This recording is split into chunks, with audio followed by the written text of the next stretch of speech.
I was born in a big black and white world full of brothers and a ranch house that was then out on the edge of development.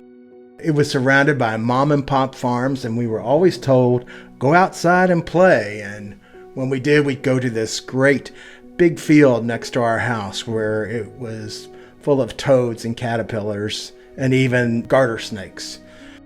It was a lively and rambunctious home, full of twists and turns and ups and downs.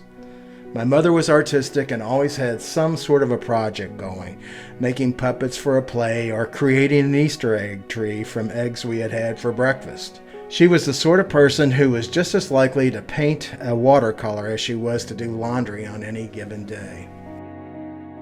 While my mother filled our house with art books, my father was encouraging by bringing home old mimeograph sheets from work. These mimeograph sheets were printed on one side in a kind of purplish ink, and on the other side they were blank, and that's the side we would use as drawing paper.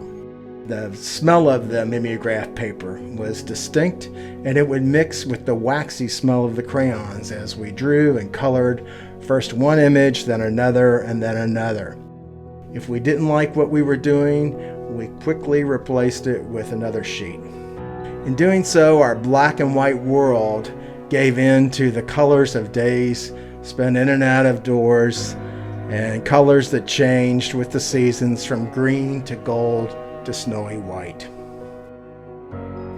Our various childhood excursions and experiences served as the subjects for those drawings, and I remember applying my crayons to the paper, pushing and pulling the crayons, making all sorts of lines and creating patches of color on color, just energetically working them to make an image that felt in sync with whatever our ideas or whatever our feelings were. A lasting memory is that whatever we were drawing at the time was far more interesting to us than whatever it was we watched on TV.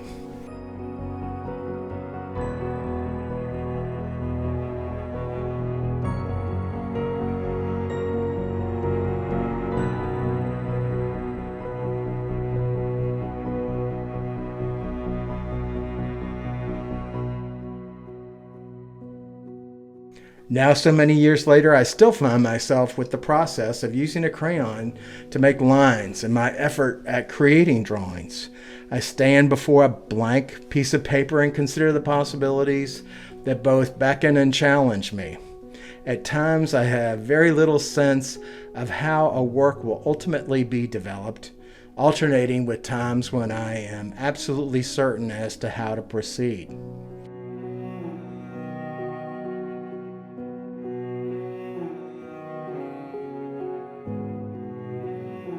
Perhaps it is simply the familiar seesawing of intent and understanding that keeps me returning to my boxes of artist crayons and oil pastels.